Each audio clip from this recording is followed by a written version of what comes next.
Unpopular opinion. Getting ready to go out is actually just so much more fun than actually going out. And that is the story of how I lose all of my subscribers. Curling iron.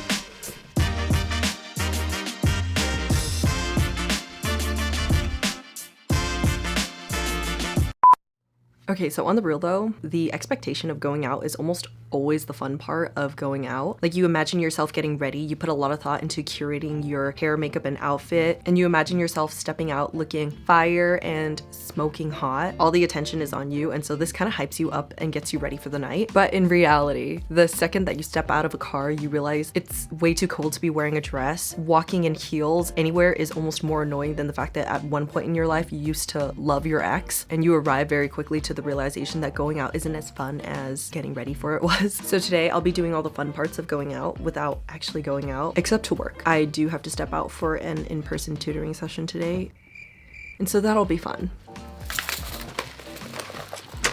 Here's the spread. If you're curious why I'm doing my makeup on the floor, I'm not sure, but subscribe to find out. Let us begin with the part of the process that is the longest and the hardest. That is not what she said. Stop being gross. When Friday rolls around, the work week is over, the phone has been ringing off the charts, I feel ever so much more inclined to spend like 3 extra hours making my face look less like my face and more like an art exhibit. To be fair though, the only messages I ever get every now and then is from my internet service provider demanding that I pay my balance, but I'm not sour. I'm going to skip the boring Joe Schmo face routine and just move on to the more exciting stuff that you've never seen before. I bought a pack of rhinestones a couple of weeks ago, and ever since buying them, I have been imagining all the looks I could create using them. Of course, I overestimated how often I would be using these rhinestones because at the rate that I'm using them, these babies are probably going to take up storage for another couple of years. I'm starting off by doing my everyday eye makeup routine, which begins with the application of a warm-toned brown eyeshadow on the outer corners of my eyes, dragging that color towards the tail end of my brows. I'm going to proceed to blend, blend, and blend until you can barely tell there's eyeshadow. This creates a contour that's really flattering, kind of giving off the illusion that I had just done a facelift. Since I have hooded eyelids, I want to do my best not to drown out my eyes with dark shadows. Therefore, I'm reintroducing some brightness to my eyelids using a very pretty, very shiny, very warm-toned shimmer shade, packing on that color from the corner of my eyes and through onto the middle of the lid. This brightens and opens the eyes up a bit, mimicking the effect of natural light bouncing off of my eyes. And the last thing I do for my everyday eye look is apply eyeliner. I originally intended to do a liner that's a little bit thinner and longer than my usual eyeliner, but alas, eyeliner never turns out how you expect it to. And so my eyeliner looks the same.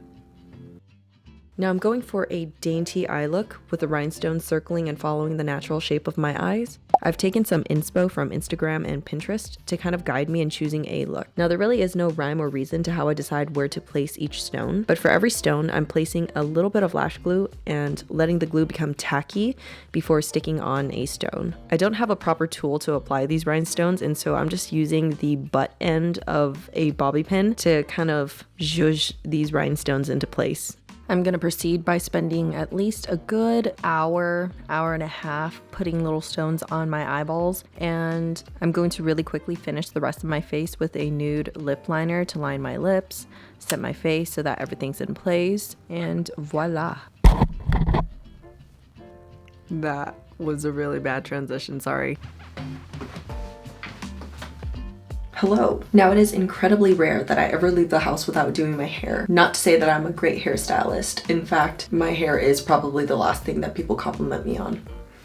However, I do my very best to style my own hair because it makes me happy. And you know, if we're not happy with ourselves, we can't be happy with other people. Bringing out the good old curling iron, the one with the terrible handle. About to burn some fingers here. I'm gonna wave my hair in like the messiest way possible. If you're looking to try this hairstyle out, don't stress about getting everything looking just right. Messy yet pulled together is how I want this hairstyle to look, and honestly, messy yet pulled together is kind of my brand. I'm waving all strands of my hair, including my overgrown bangs, to give it some volume. I kind of need the volume because my hair is just flat and frizzy, which are 2 F adjectives that I do not want to assign to my hair. So yeah, I need the volume so that whenever I tie my hair up into a messy bun, it in fact looks messy and voluminous, and kind of like I can nurse a nest of baby birds in it without the fear that they will die. And that, my friends, is how you achieve a hairstyle that is for sure to get you laid on Friday night. So now that I'm done filming this clip, I can screw back on those light bulbs. I actually unscrewed like 2 of them because it was too bright in here.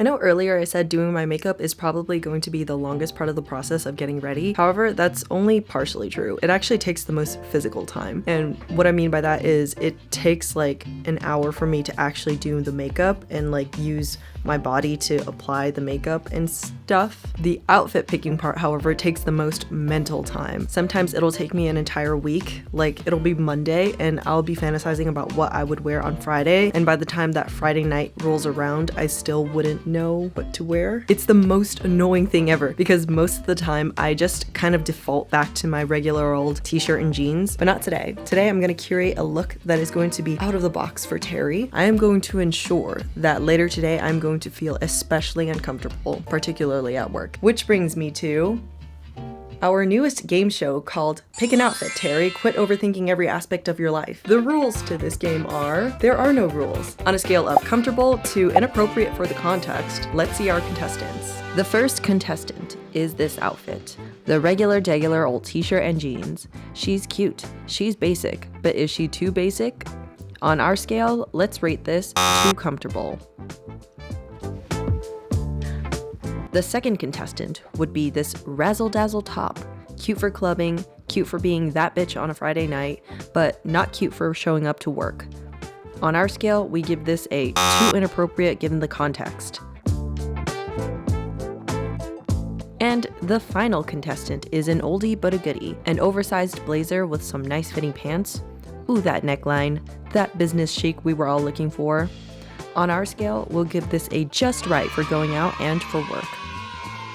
And that's it, folks. We have a winner. We'll see you next time on Just Pick an Outfit, Terri. Stop overthinking things in every aspect of your life.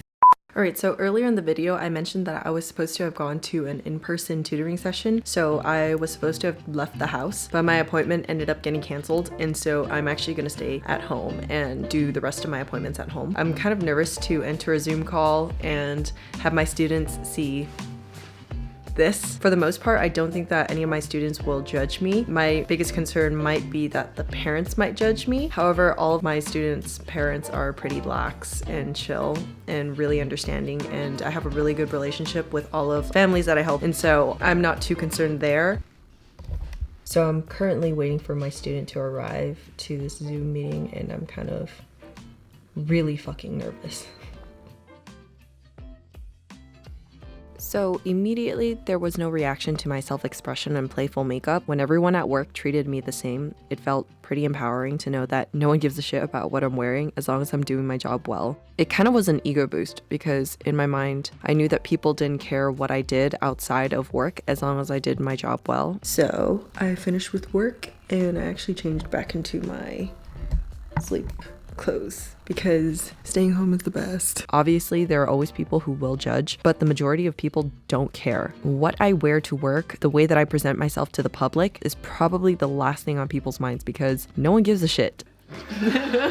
They have way bigger problems and way better things to worry about than what I'm wearing to work. So after work, I actually just changed out of my fit and relaxed. I love staying in. I have everything I need at home. I have a heater, I have a sofa, I have a fucking bathroom at my disposal, so I don't have to drive around aimlessly to find bar restrooms that are graffitied with shit and Sharpies. So the takeaway is you don't need to go out and dress up to look cute because bitch, every day is a good day to look good. I hope you enjoyed this video because I really enjoyed making it. Stay in or go out. Either way, I'll see you in the next one. Bye.